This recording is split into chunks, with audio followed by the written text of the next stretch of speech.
morning. Thank you so much for joining us here on WDBJ7 Plus. I'm Sophia Borrelli. Michaela Shelton is off today. Hope you're having a great start to the day. I know it's definitely a rainy start out there, but sunshine may be peeking in depending on where you are at here in our hometowns. And we are going to be getting much more needed rain here in our hometowns tomorrow. We've actually issued a first alert weather day tomorrow. So Chief Meteorologist Justin Pavic will be here to discuss all of that in your first alert hometown weather forecast. But first, we want to get to your local headlines. So we want to go ahead and start off with a story that's happening right now. So a 2-day safety initiative along Interstate 81 has officially kicked off. Operation Disrupt will see Virginia State Police patrolling the entire interstate, targeting distracted or impaired driving, speeding, and seatbelt violations. Now, so far this year, 167 people have died in crashes on Virginia roads, but that is down from 200 at this same time last year. Now, we also have another story that we have been following for really almost a year now at this point. So, happening today, a mayor in one of our hometowns will be at his first city council meeting after being reinstated. Mayor L.C. Jones is facing a recall petition, but is now back from suspension. And he will lead that first Martinsville City Council meeting tonight. That's the first one since his suspension. WDBJ7's Austin Hicks has a look at how we got here. In May of 2025, questions were raised about thousands of dollars worth of expenses on the city's credit card, including trips and pricey meals. Then City Manager Aretha Farrell-Benavides defended them, saying they were needed to invest in professional development. We've got to do some team building. We are a new team, still in the forming stage of it, and for us, it's an opportunity to learn how to work better together. That summer, Benavides was placed on administrative leave before she would eventually be fired after an internal investigation by the city's legal representative, Sands Anderson. This came following controversy surrounding charges placed on the city's credit card, which included near monthly trips and meals, and a nearly $2,000 golfing outing for city employees. In July, the council approved a $20,000 external audit of the city's finances. Mayor L.C. Jones said that audit was completed in December. I think the audit is what really puts an end to all this madness. That was just the beginning of the madness in Martinsville. The audit was not released, and calls for more transparency led to a recall petition for the mayor. That led to the mayor's suspension in February. I never received a hot tub as a gift from the city manager. The recall petition alleges that Jones received gifts, help with job searches, and legal advice from Benavides, but is not backed up with evidence because the Commonwealth's attorney said no one would speak with him to confirm or deny it all. On April 14th, the contents of the external financial audit were revealed. The audit is extensive and shows that hundreds of thousands of dollars were mismanaged or spent without proper oversight. It found that Farrell-Benavides failed to document significant spending and conducted improper hiring practices. A week later, a circuit judge in Martinsville reinstated L.C. Jones as mayor, ending his suspension because he wasn't given due process before the suspension was enacted. Councilman Aaron Rawls has been a critic of Mayor Jones and Farrell-Benavides throughout this process, and last week he did not hold back, asking that the suspension be reinstated. That's people who work hard in a not super wealthy community having their money thrown away frivolously so people can stay in waterfront hotels and go to luxury dinners. And, you know, that's the worst aspects of government magnified in Martinsville. And that was Austin Hicks reporting. Now we're taking a deep dive into the state of our local high schools. Many districts have only one high school that serves the entire community. Many of those buildings have been rebuilt or modernized to meet the standards of today's society. And in today's Target 7 report, WDBJ7's Kyra Willis tells us more about the aging schools right here in our hometowns. Out with the old and in with the new. Halifax County Public Schools Superintendent Dr. Amy Huskins says the new high school was long overdue. The old school, there was a large-scale study done, and the determination was made that the old building just wasn't sufficient. It had a lot of mechanical problems. It was actually on the Crumbling Schools tour that was done about 6 years ago. And so the conclusion was we absolutely just need a brand new space for innovation and for growth to happen. She says the school district has one high school that serves the entire community. And since the old building was outdated and basically falling apart, they knew it was time for an upgrade. We are fully investing in this, but we know that the return on that investment, you just can't put a price tag on that. And an upgrade they got. The $129 million building has a teaching wing, an expanded career and technical education wing, open concept floor plans with plenty of windows for natural lighting, along with all new technology that includes upgraded security systems. Principal Kelvin Davis says planning for the high school was a team effort, saying teachers, students, and administrators all had a hand in expressing what exactly they needed to have in the new school. Students are still excited about this building. This is just an awesome space for them.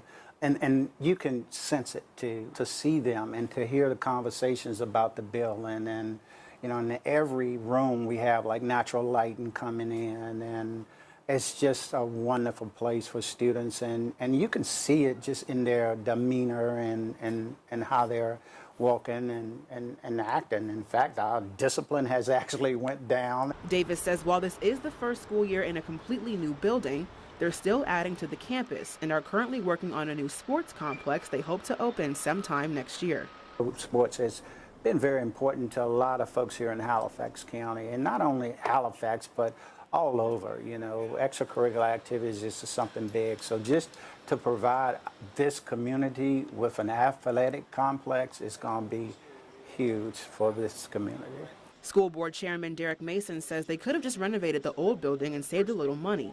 However, the students deserved a new school, saying as a district, they need to do their part to ensure student success. Even though we are rural Halifax County, our kids deserve the best opportunity that they can get. On the other hand, Lynchburg City Schools are working with what they have. Their oldest high school, EC Glass, was founded in 1871 as Lynchburg High School, making it one of the oldest institutions in our hometowns. The current building is 73 years old. Every single day, parents send their most precious commodity to us, and we have to make sure that the buildings that those children are in tip-top shape. If we're not taking care of the buildings, we're not taking care of the kids. The facility has been renovated several times over the years, with the last major renovation completed in 2004. Lynchburg City Schools Chief Operations Officer Travis Marshall says the school is currently undergoing multiple renovation projects as part of the city's capital improvement program. With older buildings, there comes a unique set of challenges, and I think that no matter where you go, it really honestly depends on the funding that a division or a district receives. But at the end of the day, everybody's got a different set of challenges, and in Lynchburg, the biggest challenge is that we've got older buildings, and we're tasked with maintaining them and being faithful stewards of everything that we're entrusted with. To reflect modern curriculum needs, new instructional spaces and programs have been introduced, including a dental lab and culinary arts program. While they're unable to completely remodel EC Glass or build a new high school from the ground up, Marshall says major renovations help with modernization. With the blessing of a $60 million capital improvement plan, the possibilities are endless, and we are continuing to grow not just EC Glass, but all of our buildings by leaps and bounds, and we're continuing to do that day in and day out. We're doing what's best for kids. Every decision that we are making is rooted in what's best for kids, and we're going to continue to do that every single day. State Senator Bill Stanley has been an advocate for improving schools across the state. He says the differences in facilities impacts education. In Southside and Southwest Virginia, the Roanoke Valley, we've got schools that were built right after World War II that are falling apart and that don't have the technology and the ability to bring new tools in the toolbox for teachers to teach a 21st century world-class education to our students. What we're seeing is these students in Loudoun County and Roanoke get the same diploma, but it's not the same. Because the kids in Loudoun County are in brand new schools, they got the technology, they're being taught coding in the 3rd grade. Some of our schools have only one electrical outlet in the classroom. You can't even put a whiteboard up there. So until we rectify this problem, which I think we have to, then our students are going to fall behind. He says long term, the entire state will suffer if things don't change. I think the state has finally changed its mind. Before it was a local problem, not a state problem. Now it's a state problem. And what we have to do is regionally make sure that Northern Virginia understands that the placement of monies into Southside and Southwest Virginia is for all of Virginia's students, so that every student gets a world-class 21st century education, not just the ones in the more affluent areas, that the student has the diploma just as good as the one in a different zip code, because it's so important for their future. Halifax County senior Ava Rose Schaefer says walking into the new school was like a breath of fresh air, saying the facility is like something you'd see in a movie. It really just feels like the administration cares. It just feels like everybody cares more when it's clear there's been updates to everything. I think it just shows like how much they really want to better the school, or how much they want to better student success. And I do feel like being in this new building, it has opened more doors for people as well. Preparing students for success, one renovation at a time. And that was Kyra Willis reporting. Well, let's turn to wine lovers. Listen up, because a late season cold snap is behind us, but the impacts remain. Now, the freeze hit right as grapes were starting to grow. WDBJ7's Layla Mitchell has what this means for wine lovers moving forward. I got a large range of hats, ranging from monster truck driver to winemaker to vineyard manager, North Peak surgeon originally. Tyler Wind may wear a lot of hats, but it's the vineyard that's closest to his heart. From his first operation in Tappahannock to this growing site at Smith Mountain Lake, his passion is building something from the ground up. But now that passion is taking a hit. If you get a deep freeze or frost, it can wipe out your entire crop. A late season cold snap sweeping across Virginia wiped out a large portion of his grape crops. The loss, about $300,000 in potential production. We're struggling to get back on the horse. Hopefully we'll have some secondary and tertiary buds that'll break out and give us some fruit this year. But overall, the 2026 vintage so far is not panning out to be exactly what we had hoped. It's a setback, he says, they haven't seen before, and one being felt across wineries statewide. Still, he says, they have inventory saved that will hold them over. There will be no interruption to our service at either location, but nevertheless, the financial impact as well as the emotional impact remains from the frost that happened last week. Some vineyards like Stony Brook and Troutville were spared the worst of it. We had some minor damage on some of our shoots, but for the most part, we escaped this one big time. But they say the threat is always there. Back in 2023, we had a frost on Mother's Day. So I don't actually start sleeping well at night until Mother's Day happens every single year. Then I feel a little bit better about not having any frost. Winery owners say while service won't be interrupted, the long-term impact could affect how much wine they can produce in the future. And that was Layla Mitchell reporting.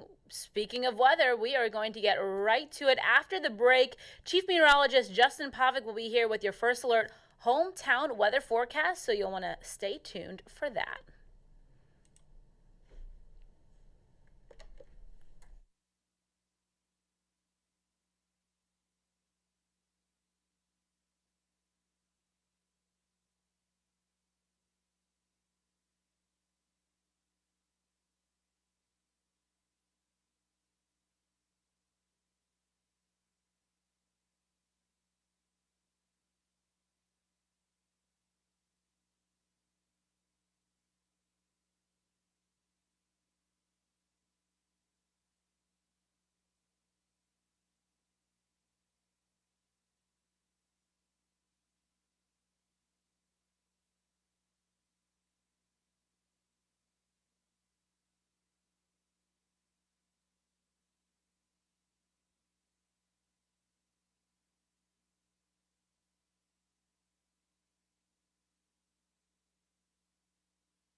All right, welcome back. Well, we are here joined by Chief Meteorologist Justin Pavic. He's going to tell us all about this first alert hometown weather forecast, and I know some much expected rain in our forecast for tomorrow.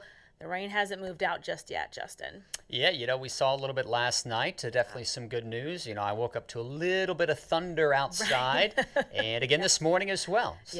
Yeah, I saw lightning on my way driving into the station, which I wasn't in rain, but just seeing the lightning in the sky, I saw something flash, and I was like, it's been a while, going on? Yeah, absolutely. Yeah. Oh my goodness, yes. We really didn't see too many thunderstorms in the month of April here collectively, and we're almost into the month of May. Yeah. Here's some of those views out and about earlier on this weekend. This one captured in by Jamie Johnson. Some of the thunderstorms around the area, and we could see some similar sights as we head our way into Wednesday. Keep those pictures coming there. Love to see those and showcase those here on our streaming shows as well as on our shows all throughout the day. You can submit and upload those pictures to WDBJ7.com. There's a little sub banner toward the top part of the screen that says user submit video or photo. You can upload those there, or you can also upload those right through the app. All right, here's what we're watching over the course of the next couple of days. We're drying out this afternoon. I think we've got a shot at 70 degrees. But then our temperatures will cool off the remainder of this week. Wet weather rolls in on Wednesday. We do have a first alert weather day on Wednesday, as there could be a couple of severe thunderstorms. And then we'll just kind of chill out after that as we go toward Thursday and Friday. Here's how we did. Not a lot of rain, but definitely better than nothing. Around Roanoke, close to a quarter of an inch. A big winter here in Hot Springs, and also, say, out toward Bluefield, West Virginia. Throughout the south side, not a lot there. Danville, just over a tenth of an inch. South Boston, only 0.04 of an inch. And Brookneal, even less than that. So, yeah, we need a lot more. Obviously, the drought is a serious situation statewide now. Over 90% of the state in a level 3 severe drought. We're even starting to see that extreme drought. Once you get into that extreme drought category, that really starts to have some impacts when it comes to agriculture. Here's that first alert Doppler radar right now. Showers on the move out, and we're starting to see a couple of those clouds now beginning to break. But look at this. We have some more rain back in the cards as we go into Wednesday. I think those chances are way down Thursday and even Friday. Could see a shower or two on Saturday, but for the most part here, our best shot of more beneficial rain would come for tomorrow. Temperatures on the other side of the mountains where the sun is popping back out, climbing back in the 60s now from Charleston, West Virginia to Bluefield. We're still in that thick canopy of gray, though, along the Blue Ridge where temperatures are in the 50s. We'll climb back to either side of 70 this afternoon as clouds continue to decrease. Light breeze out and about. And our overnight lows tonight will be on the mild side as temperatures only fall back in the 50s. Could see a patch or two of fog redeveloping in areas that saw some of the wet weather. First alert weather day, like I said, on Wednesday, a few strong storms a possibility. There'll also be the potential there for some small hail. We can walk you through time here. I think there's one batch coming through in the morning, right around that 8 to 11 a.m. time frame, and then possibly a few additional thunderstorms through the early to mid-afternoon. I think by 4 or 5 o'clock, most of the storms should be out. Still a spotty thunderstorm right toward the evening rush, but I do think the bigger impacts would be from the morning right into the early to mid-afternoon. Here's that first alert Super 7-day forecast, and look at that Thursday, Friday. We're back down in the 60s for highs.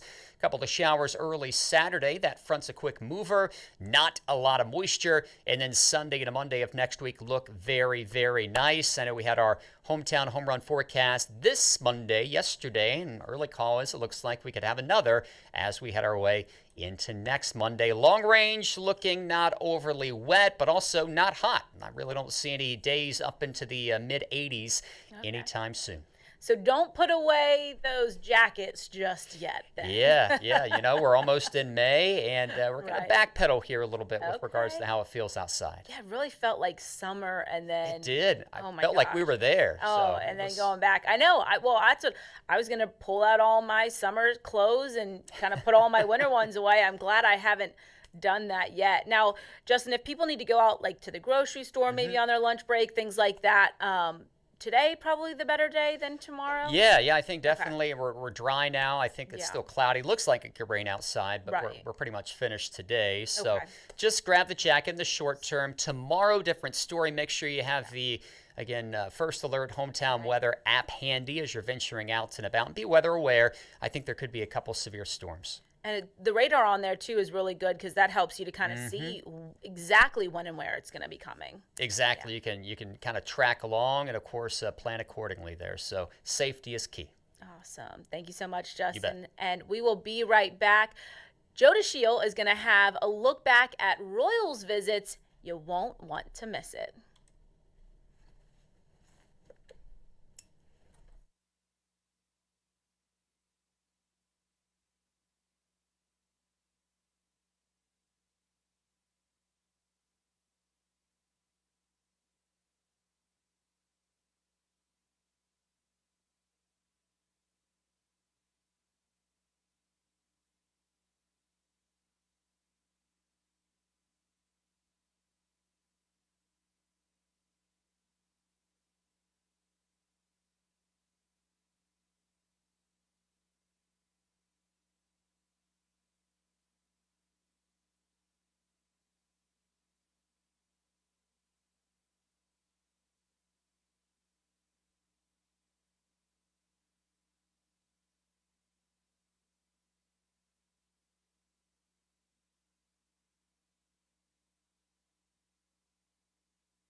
All right, some royal fans are excited for this one. Well, Britain's King Charles III and Queen Camilla are scheduled to 4 days in Virginia are scheduled to come to Virginia during their U.S. visit this week.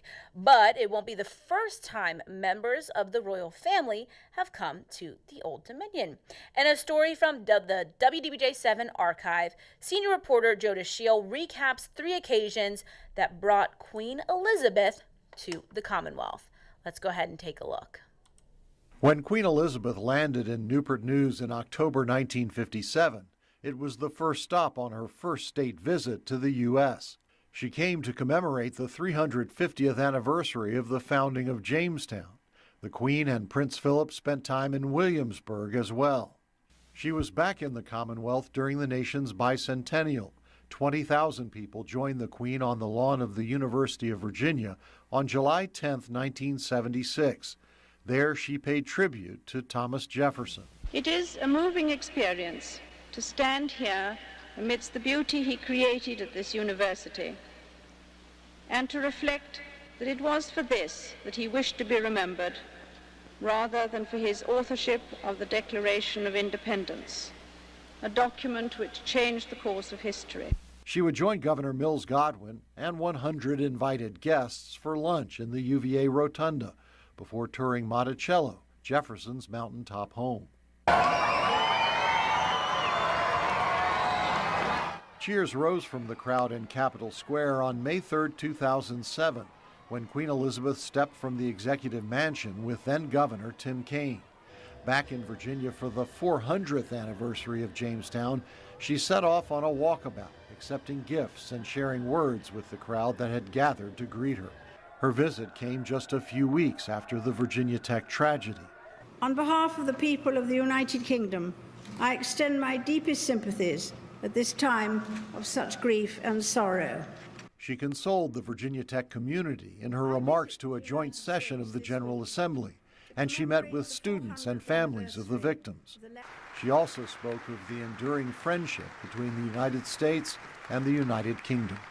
It means being able to debate openly, disagree on occasion, surmount both good times and bad, safe in the knowledge that the bonds that draw us together of history, understanding, and warm regard are far stronger than any temporary differences of opinion.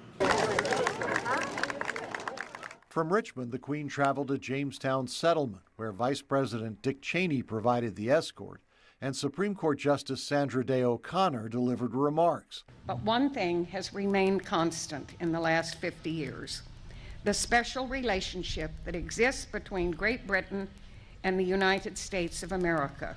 The day also offered echoes of the Queen's visit 50 years earlier at the College of William and Mary and other Williamsburg locations where hundreds of people gathered for a glimpse of the British monarch, then declared it a once-in-a-lifetime opportunity worthy of the wait.